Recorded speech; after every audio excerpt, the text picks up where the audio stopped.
Hi everyone, it's Rax. It's a couple days into season 2, and I've been asked about 100 times per day, Rax, what do you think about the season? And what do you think about Diablo 4 in general? So I thought I'd make a video called The State of Diablo in Season 2. We can talk about all those things, and if you guys like this video and would like me to continue this, maybe we can make all of these a couple days after each season to see how things are going. Here's how I'd like to structure the video. I'd like to start with talking about the good things. Always nice to start on a positive note. And then we'll talk about the not so good things and what needs to be fixed. And then hopefully by the end of it, we'll have a good feeling of what I think about the game. So let me tell you how far I am in season 2. I have a level 100 sorcerer. I played hardcore in solo the entire time, never grouped with anybody. Got to 100 in about 28 hours, and I've been blasting trying to make a super endgame character. You know, endgame. There's not really an endgame in this game, but you get what I mean. And this character absolutely erases all content. I've already killed Uber Lilith twice. I've farmed all the mats and killed Duriel 8 different times looking for the Uber uniques. I haven't found one yet, but I will. It's good. They don't have to drop all the time. Not a big deal. I absolutely destroy everything. I don't need to get any stronger, but we play for fun anyway. And it's going to be time to play some other classes soon. So that's where I am. So let's talk about the things that work. Well, the thing that works the best, probably the best change is the pony.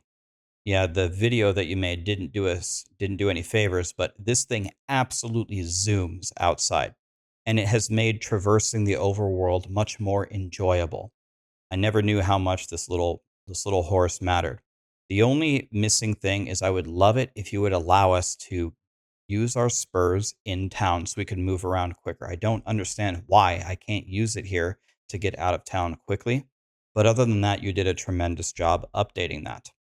Another thing that you chose to do, which I think was absolutely the right decision, is you gave us all of our renown points right at the beginning. Boy, I did not miss doing those side quests and doing all those dungeons and strongholds. That was so boring. It was so nice to start with 10 skill points. And then when you hit level 50, you started with all the Paragon points in the very first board. It was amazing. Thank you for that. The stash search function is amazing. We needed that on the launch. We didn't get it, but we got it now. That's nice. The target farming. I need to get a certain unique for my build. I can look at the boss table, do some activities, go fight him. A couple of kills later, by then you should usually find it. You can make your build. That's fantastic. The Uber uniques are actually available in the game. I have 8 Duriel kills. I don't have an Uber unique, but you said I would know people who do have them. I do. People in my chat all the time. I got an Endariel's. I got a Shaco. I got a Grandfather. So you were right. The drop rates are much better than, 1 in 10 million or whatever you had them in before. Lots of changes that you've made have made the overworld much better. Like we just talked about with the target farming, a lot of the different activities are required to either summon Duriel or target farm certain things that you want. It synergizes very well with the season theme. Everything is more rewarding. It's not just summoning the bosses. You also get more gold, you get more XP. Before, the overworld was kind of like the laughing stock of Diablo 4. This is the thing you guys were doubling down on, and a lot of people criticized that. But now, with more development into this, more things like this as the game evolves, there may be a day where the overworld is actually a huge benefit to Diablo 4, which is probably the intention the entire time. So it's trending in that direction. So I would encourage you to keep doing what you're doing and make more things like this. You made a ton of fundamental changes to the way that damage calculations work. Crit, vulnerable, overpower, resistances, armor. And then you tried to rebalance the game. I think almost everyone in the world with even the slightest amount of skill in the game would tell you that the game right now is far too easy. Uber Lilith, I can kill her with pretty much without her even being able to attack me. And there are builds that are capable of just one-shotting things, casting a single skill and just one-shotting Duriel. So I think the balancing wasn't perfect there, but I forgive you because these changes needed to happen. They needed to happen right away. And so we can balance it later. I'm not super concerned with it. And if you're going to balance it one way or the other, making it way too hard or way too easy, It's probably better to make it too easy for the casuals to come in and at least have some fun and engage with the content. They can't engage with it if it's too hard. So if you're going to miss the mark one way or another, I guess it's better to make it too easy on the first try. But I'm looking for things to, uh, I'm looking for more challenging things in the future. There's new spell animations. That wasn't in the patch notes. When I was playing my Firewall Sorcerer, if you get it fully power, instead of just being like a little orange line of fire, it's all blue and pretty. And by the way, where's ray tracing? You said we were going to get ray tracing. Is that going to be a BlizzCon announcement or something? Gold is much easier to acquire.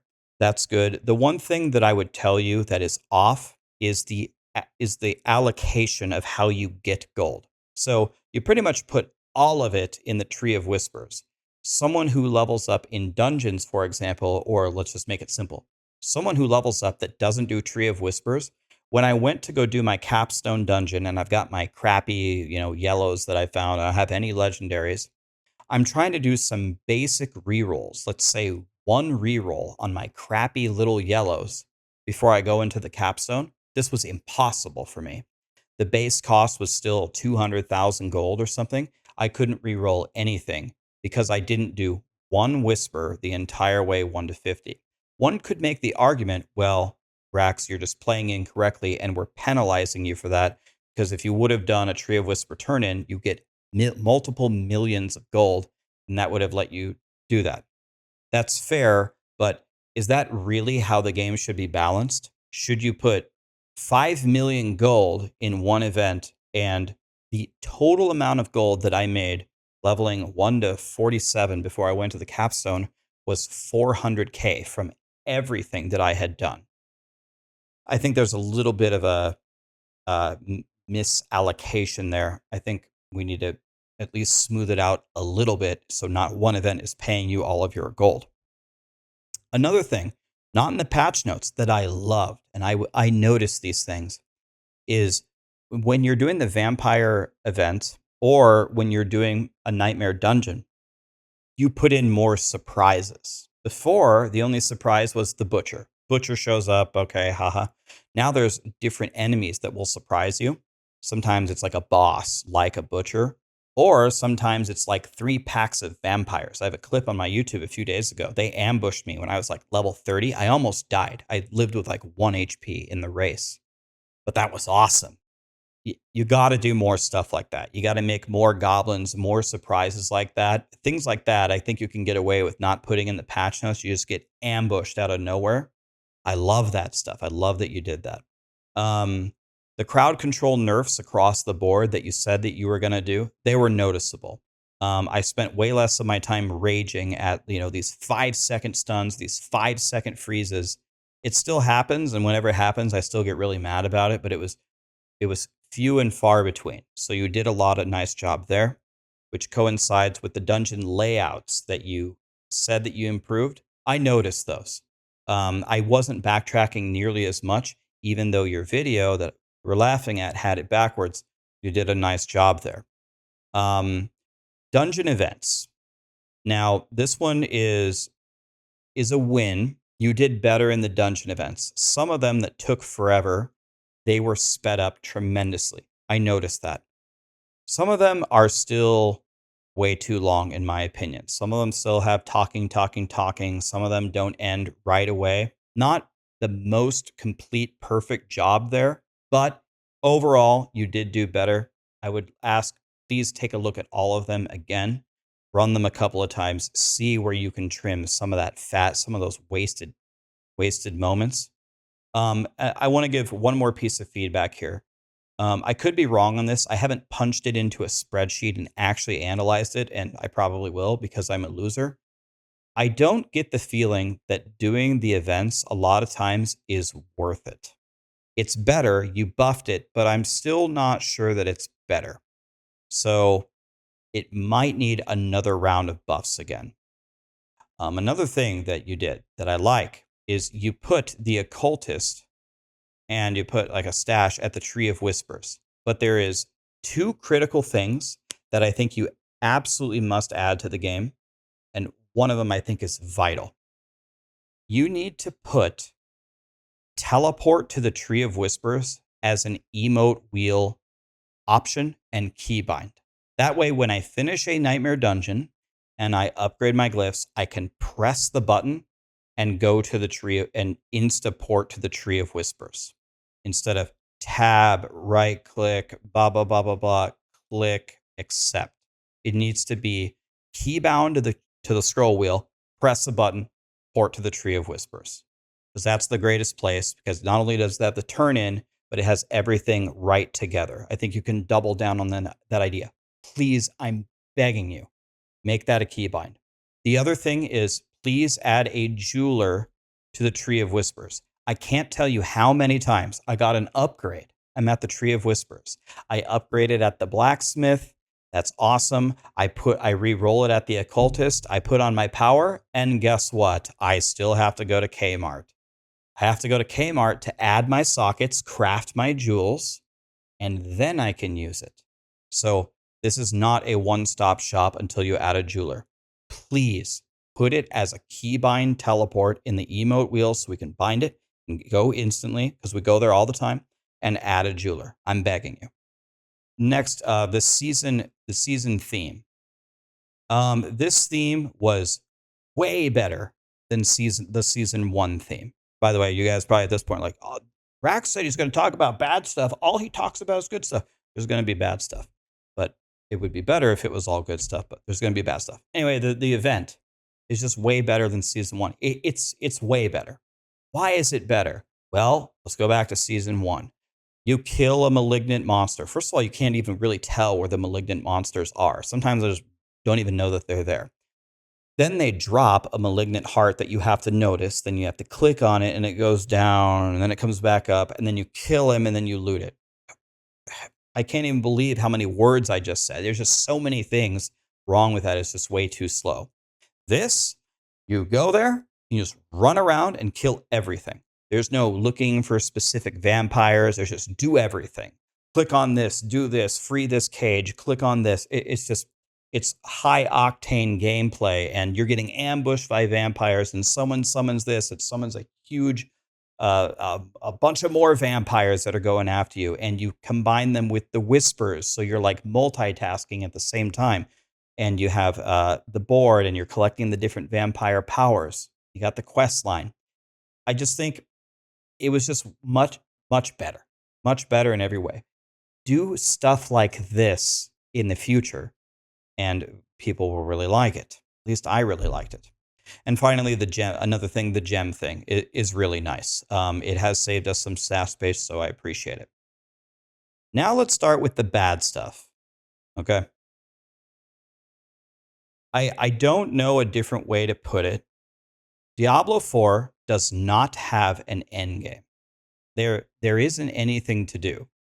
Especially with, remember how we talked about the balance earlier, how the balancing was too easy? Uber Lilith is free. I could probably just, I shouldn't say it, but I could probably just go fight Uber Lilith while I'm doing this video, not even paying attention, on hardcore and kill her. It's just, the whole game is too easy. So I asked myself, okay, if I have this godly ball lightning sorcerer, she just shreds everything. So now that I have made this build, I go test my build doing what? And the answer is nothing. Uber Lilith is a joke. Uber Duriel is a joke. Nightmare Dungeon 100 is a joke. So when Joe Shelley said at the end of one of the season 2 broadcasts, and he said the team is focusing on the end game, that's absolutely what should be done. The first thing is, how do I test this beautiful build that I made? And the second thing that's very, very important is I don't think the end game can be random. It needs to have a purpose to it. Let me give you an example. Path of Exile. Why do you do mapping? I do my mapping to fill out my whole Atlas passive tree. Then I do my invitations to go fight the bosses. And then when I'm really feeling strong, then I'm going to go try the Uber bosses. Doing the mapping is connected in some way. It means something. Last Epoch, they have the monoliths. You're chewing through the monoliths to eventually unlock the empowered monolith. And then you move through to choose your rewards carefully while dodging really, really terrible affixes in order to summon bosses to target farm blessings and loot and raise the corruption so you can go to more challenging content. And then they also mentioned that the pinnacle bosses are coming soon as well. There's a purpose to it. You want to know what it is in Diablo 4? You plug any nightmare dungeon, any tier, you run it. It whatever loot drops is whatever loot that drops, and then you upgrade your glyphs at the end, and it doesn't contribute to an atlas passive tree. It doesn't contribute to building corruption. There's no strategy to it whatsoever. I want to for the I want to feel like I'm accomplishing something for for the dads that have 4 kids and 6 jobs, and they can only play 14 minutes a month. They need to log in and feel like they accomplished something toward the end game, to feel good. So this is absolutely the biggest flaw of the game and how you're going to be judged going forward.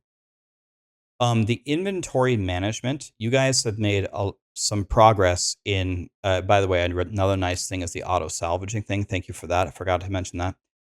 It's just absolutely not enough. I still run a nightmare dungeon. I'm completely full in yellows. It's so annoying. And when it's so easy to acquire gear in this game, if you have any idea what you're doing, that I desperately need a loot filter. I have to have it. You have to let me choose some of the affixes that I'm looking for. You have to let me raise the minimum item power to like way higher so I stop seeing all these yellows. I don't need materials. I don't need gold. I just need Diablo 4 to stop throwing 10,000 items at me. It's better. You made it better with the auto salvage, but it's not going to replace a loot filter. You have to give it to us. Another thing that I really think you should do is with the codex powers. When you find a power and you extract it, I think you just level up the codex. So if I have the chain lightning power and it starts at 1.5 mana back and the cap is 3, if I find a 2.3 and I extract it, just level up my codex to 2.3. That way, look what I'm doing here. That way, this doesn't happen. My entire stash tab is full. Every single item here, 99% of it is just legendary powers that I may use later. Some of the yellows I thought might be useful, but you can see it's mostly just that. So if you give us that, my stash space that I'm going to use is going to go down dramatically. I just think it's way better. Then we need like a tab for elixirs, and if you do another endgame thing, things for that, because you guys took away, you divided the elixir drop rate 25-fold, but Helltide just rains them from the sky, and you got to run Helltide all the time. So my elixirs are taking up a full tab. Make one elixir tab that everybody gets and let me store my elixirs there, kind of like the Path of Exile does. Give us an elixir tab, please. That would be huge for the game. Another problem, this is more of a minor problem, the dungeon bosses. I feel like 90% of the time that I kill a dungeon boss, it's Tomb Lord. And then I fought a Helltide commander, big Helltide commander with, like 6 health bars or whatever. And I fought him for 2 seconds and I realized it was Tomb Lord. It was the same boss. It would be so nice if we didn't fight the same bosses 100 times over and over and over. We mentioned this before. Another thing that was, I think, incorrectly calculated here, and that's fine. I give you a pass, but it's still off, is the game is too easy. Everything is too easy, at least in the very, very end game. World bosses die in 10 seconds. Lilith dies without even attacking. Uber Duriel is free. So when we get the game all balanced, that's something that I think we need to look at. One thing about the season theme that I absolutely hate. This is the way that you guys slowed us down, that I would love for you to never do again, is the upgrading of the vampire powers. Observe me upgrading a vampire power. And by the way, I know you can use escape to do it faster, but most people don't know that. I click this button. I got no problem with the gambling. That's fine. The gambling part is fine. I click this. I hit allocate. Then I hit close. And then I do it again. Do you see how many clicks that is? That's terrible. It needs to just go to the next one, the next one, the next one, the next one. There needs to be no closing and reopening. It needs to be at the speed of light. Now, if you guys don't know this, if you click upgrade and exit, it's faster. But it's not going to be intuitive for people knowing that, right? So that to me was how you were slowing me down in season 2 with this very cumbersome upgrading of the vampire powers. One thing I should comment on, I don't have a super strong opinion either way on the vampire powers. They are helpful, so I like them. Are they breathtaking? No, but I've enjoyed them. They're kind of they're mid to me. They're better than the malignant powers where you just take the barber every time. It's a little bit more cerebral than that.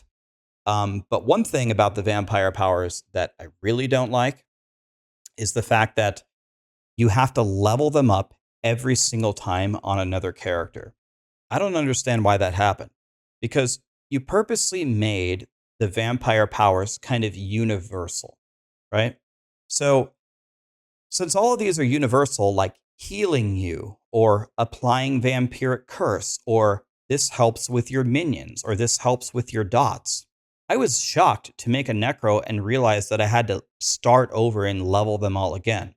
Now, if the vampire powers were like half and half, let's say, half of them are general ones and half of them are class specific ones, like sorcerer ones, I could see how maybe the general ones are shared from all the characters, and when you log on your necro, you got to level up the necro specific ones. But all of these are supposed to be universal, right? So then, well, Rax, we want people to play the game longer. I'm really not sure that that's the way that you inject more time into your game to re-level the same powers that you already leveled on one character. I'm not sure that that's the way. I would have liked to log on my Necro and be able to use my vampiric powers again.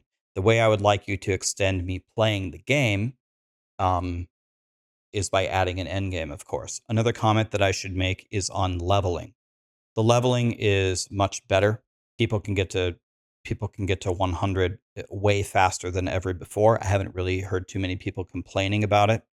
Um, there might be some tweaks you can do. I'd be honest with you, I've been thinking about it a lot. I haven't really exactly made up my mind on exactly what should happen, but I think the decisions that you have made so far have made it better. So that's another thing. One thing that's completely absent about the game, looking forward to the future of it, is just itemization in general and crafting, and even uniques is essentially not there. The crafting is just too little with just one re-rolling. That's not nothing compared to what Last Epoch or Path of Exile have. I would love for ways to not only craft, but ways to kind of slam your gear. The legendary potential idea is brilliant from Last Epoch. Specking into the trading or the solo self found is brilliant. That's another thing we need, is solo self found. Another thing that I would love for you guys, for Blizzard to do, is be a little bit more brave. Um, when we have powers like increases your movement speed by 20% when you teleport, or basic skills get 25% attack speed, like that's okay for like some of the powers, but I would like to see Blizzard get much more bold with the uniques. For example, I want things that completely change my build, which just make me so happy when they drop, or they make me think, oh, I got this item. I'm totally re-rolling. It actually, I did kind of have a moment like that. I got the unique X-Fall ring, which is godly for damages over time. And I could go back Firewall, but it made me think of to go for Necro. Hopefully there's no weird like punctuation here. What if I type FAL? Is that a thing? The ring. I found this one ring and I was like, okay, wait a minute. I might need to go make like an Infinimist or a Corpse Explosion Necro, or something, because this could be really sick. I just need so many more of those things. I need like, oh, you get this unique where chain lightning, instead of shooting a little chain lightning, summons a gigantic storm above you that just shoots chain lightnings everywhere for 12 seconds. Or your firewall is now fire snake and it follows you and it just tries to bite everybody and they start shooting fire everywhere and you just summon a million firewall snakes. You're like, oh my God, that guy has the unique that makes his firewalls the snakes. That's sick. Like, just be bold, be brave, just make some crazy ass crap. I understand that that takes more development time, da da da da da. But to me, that would make the game so much more fun. I would way rather you guys be very brave and try crazy stuff than more of fireball now shoots two fireballs or something. You know. The itemization is what I'm getting at. I would love it if it was better. Two things that I want to talk about that I think are still kind of bad in this game. The leveling experience for some of the classes. Barb's got a little bit of a break because they got buffed on Upheaval, and Upheaval doesn't have really anything in the beginning, but Upheaval was already decent. So with the buffs, Upheaval is almost a viable build to level up for Barbs, even though they're slower than the other three classes. I think Druid leveling without the Tornado Seeks or the Pulverized power or the powers for the Landslide Poison Creeper from last time are just terrible. And part of the reason why they suck at leveling is with an overarching theme of the game. In general, in Diablo 4, getting your resources to a point where you feel like you can actually really play your build for a lot of different builds and specs is an absolute nightmare. And it's so much of a nightmare that I think it's actually taking away from the game. Now, what I don't want to sit here and say, well, Blizzard, you should just make everything easy. I just want to log in, I want to level up in 5 seconds, and I just want to win and da da da da. No, I'm actively telling you not to do that. I'm saying I want super hard pinnacle content and stuff like that. It's not. I'm saying the game overall is too easy. But to me, trying to solve being starved for resources is not really a very fun problem to solve. Sure, you can put some barriers in there that you have to get through. You got to get some powers, you got to get some rolls here, you got to spec a certain way, da da da da da. But currently, for most builds, I feel like all I'm trying to do is solve my resource problems all the time. And it just doesn't feel good, especially as an early game barb and an early game druid. I would like to ask you guys to completely take a look at the philosophy there, because when I'm leveling up a character on Last Epoch, I'm not starved for resources. I can throw hammers on my Hammerden. I can throw the spinny shadow dagger. What are they called? The shadow daggers on my rogue. I don't have to do everything for mana just to play the game. I would really encourage you guys to give us a little bit of a break for our resources just so we can play our characters.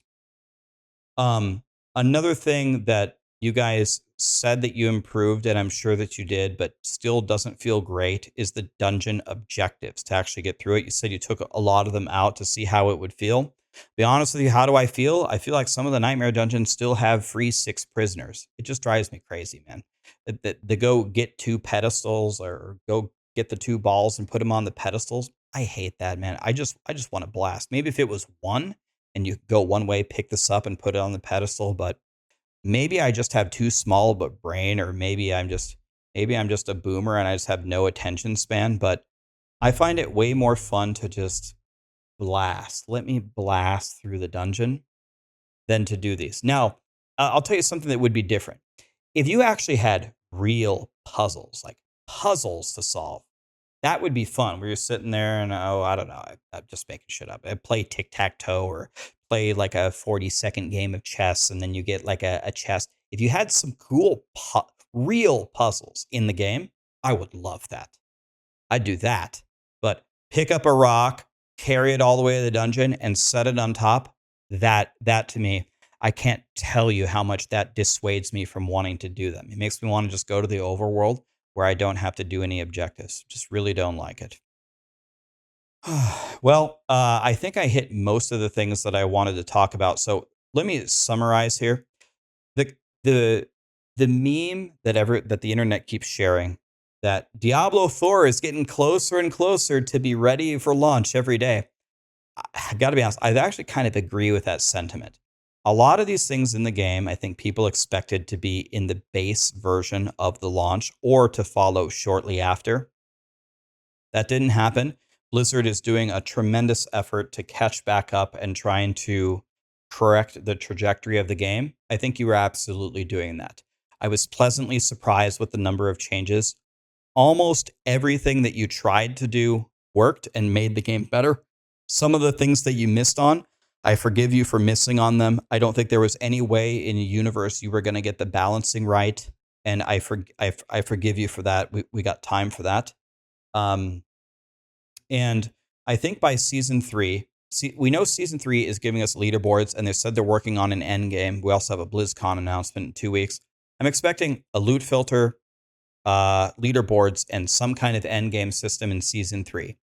If that's true and the endgame system has any kind of success to it, I would consider that the launch of Diablo 4.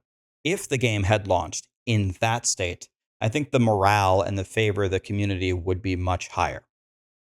I don't have this animosity. I'm not angry. If we get there by then, that's fine. I'll have a smile on my face. I'm glad that we got there.